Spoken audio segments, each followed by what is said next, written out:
सुंदर मनमध्ये भरली.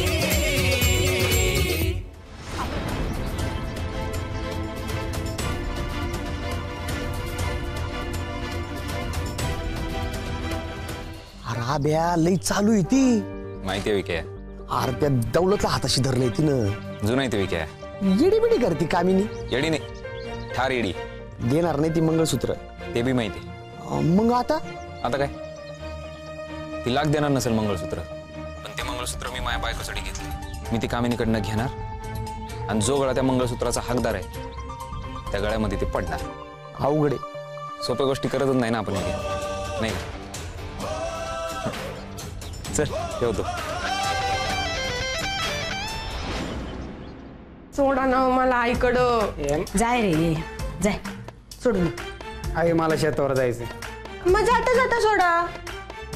शेत कुठं तुझं माहेर कुठं? 2 ध्रुव आहेत.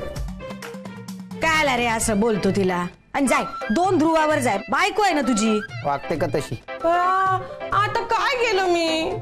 बया तू तर काय केलंच नाही ग. तू तर देवी ह्या घरची. उद्यापासून रोज पूजा करतो तुझी.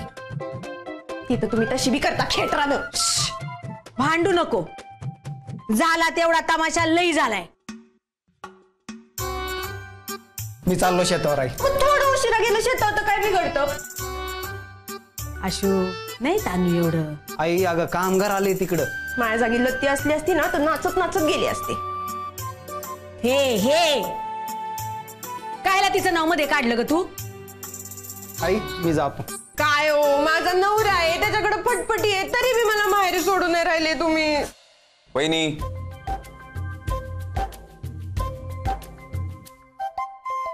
नाही, नवऱ्याच्या भावानं सोडलं तर चालेल का? तुम्ही सोडाल मला भाऊजी? हा मग तुला काय काम धंदे नाही का रे? कामच आहे. आणि सोडू देणारे कायला तू तरी. चालेल का गमाई तुला त्यानं सोडलं तर? हा मला काय कोणतरी सोडल्याशी मतलब आहे. चला वहिनी येते. हा त्या बाई. हा आणि तुम्ही बघा रात्री तुम्हाला वाढते का बघा. तुम्ही हाताने घ्या. ते रोजच करतो मी. अरे होय रे होय. भांडू नका रे. आणि आब्या विमान चालवायचं नाही बरं फटफटीवर बसून. हा जातो.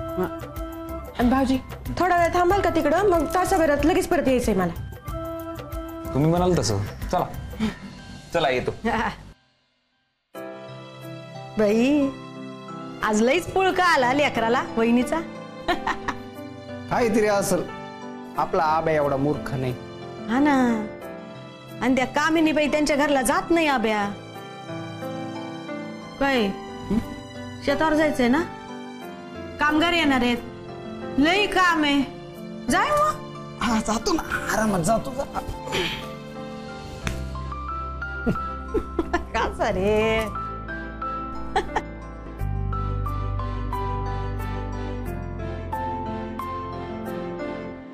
आबाच्या डोक्यात नक्कीच काहीतरी चाललं असेल.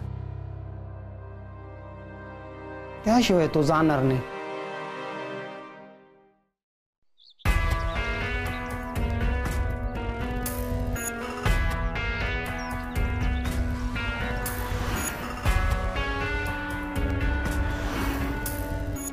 नाशिक मंगळसूत्र घालून का बरं फिरू राहिले? मंगळसूत्र लग्न झाल्यावर घालतात ना. काय बालिशपणा आहे राव.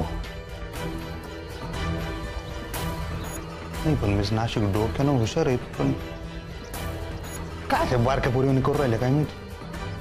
का खरंच त्यांच्या मनात आभ्याविषयी काही नाही यार. आज कसं असेल?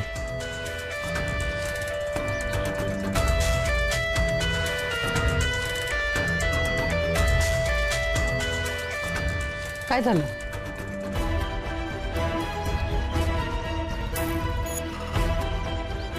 एक विचारू का? हा मिस नाशिक आहेत ना त्यांच्याबद्दल तुम्हाला काय वाटलं बरं? कोण? ही कामिनी? तिचं काय आता? त्यांचं आणि अभिमन्यूचं काही असेल असं तुम्हाला वाटतं? म्हणजे प्रकरण टाईप मध्ये असं तुम्हाला वाटतं का? असं येडाबिडा झाला की काय तू? आभ्या कायला तिच्या मागे लागल? त्याचं लग्न होईल ना. आणि एवढी सोन्यासारखी बायको सोडून त्या नटवीच्या मागे कायला लागल तो? तसं नाही पण मिस नाशिक आहेत ना ते सतत आब्याविषयी बोलत राहतात आणि ऑलरेडी त्यांच्या मनात त्या डोलीविषयी द्वेष आहे, म्हणून मला असं बऱ्याचदा वाटतं का म्हणजे ती नटवी तुला भाव देत नाही आणि एका लग्न झालेल्या पुरुषाच्या मागे लागेल. अशा पोरीसाठी तू अण्णांची भाची नाकारतोस? हे बरोबर आहे का?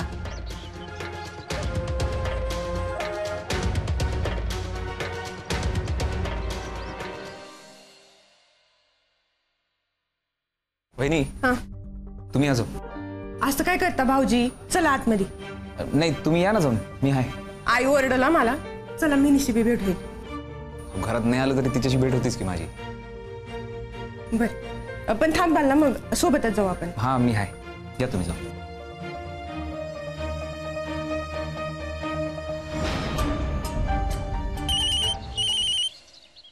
हा सर. हा माहिती आहे ना मला, अभिमन्यूचा हप्ता आहे ते. हा ECS आहे त्याचं. काय बर सर, मी बोलते अभिमन्यूशी, तुम्ही काळजी नका करू. हा हा सर, थँक्यू.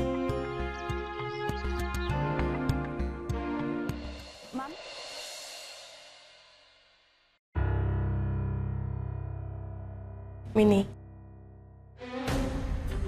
काय आली इकडं? फोन काऊन उचलून नाही राहिली माझा? सांगितलं होतं ना तुला मला फोन करू नको म्हणून. तुझा आणि माझा काही बी संबंध उरला नाही. काही घेणं देणं नाही आपलं. झाला ना ग, संपला ना तो विषय. कायला चिडचिड करती? सोड ना आता. काही संपलं विंपलं नाहीये. तुझ्या धीरामुळे मला लई भोगायला लागलंय दिदे. तुला म्हणून सांगते, एक नंबरचा आतल्या गाठीचा माणूस आहे तो. हळू बोल जरा. दिदे, मी कोणाला बी घाबरत नसते. आणि तसं बी घरामध्ये कोणीच नाहीये, सगळे गेलेत बाहेर. हा पण भाऊजी आहेत बाहेर. काय अभ्याला? हा ते घेऊन आलेत मला. मग तू आत का नाही आला? नाही येत म्हणले. का? माझं तोंड पायचं धाडच नाही का? अपराधी वाटायला लागला आता माझ्या समोर यायला. अगं काय तू अशी बैसटल्यावानी काय करती? दिदे, आता काय रिपीट वरती ऐकू का तुला सगळी टेप? तुला माहिती आहे ना, तुझ्या धीरामुळे माझ्या आयुष्याचे 12 वाजले. मिनी अगं दिदे, सगळं जाऊ दे, पण एक काम तू बेस्ट केलंस बघ. हब्याला इथं घेऊन आलीस. मला जाब विचारायचाच होता त्याला. आई ती संदेश दिली ना माझ्या हातामध्ये. नको ना ग, आता तू करून काढू परत काहीतरी. हे बघ, दारात आलेल्या पाहुण्याशी असं नाही वाग. दिदे, तुझं लेक्चर आहे ना ते तुझ्यापाशीच ठेव. हा, आज या सगळ्या विषयाचा तुकडा पाडल्याशिवाय ना शांत नाही बसणार मी.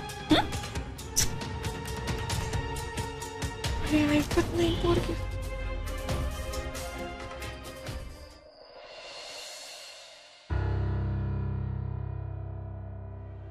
मामी खाऊ द्या इकडं. राहू दे ग, बस माय. आता आली ना परत तू? मामी पण जावं लागल मला. बापू बरे आहेत का? होत आहेत. मग कधी येणार आहे तू परत? मामी, ते आईचा फोन आलता. ती म्हणली लॉकडाऊन मुळे तायडीकडे चढकली आहे आणि घरचं सगळं आजीच्यानं होत नाही ना, आणि बापूंचं तर. म्हणून विचार करत होते काही दिवस थांबते अजून. चालेल ना? हा कळतंय मला, पण घरची सून घरी नसेल तर मग नाही का? का वहिनी कुठं गेल्या? माहेरी. म्हणजे?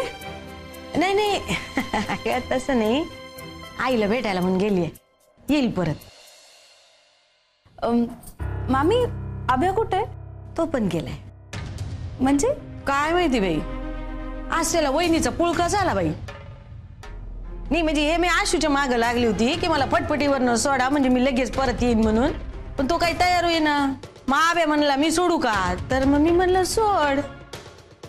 खरं तर आब्या आपला कधी जात नाही नेहमीच्या घरी, पण काय माहिती हा सूर्य पश्चिमेलाच उगवला बाई.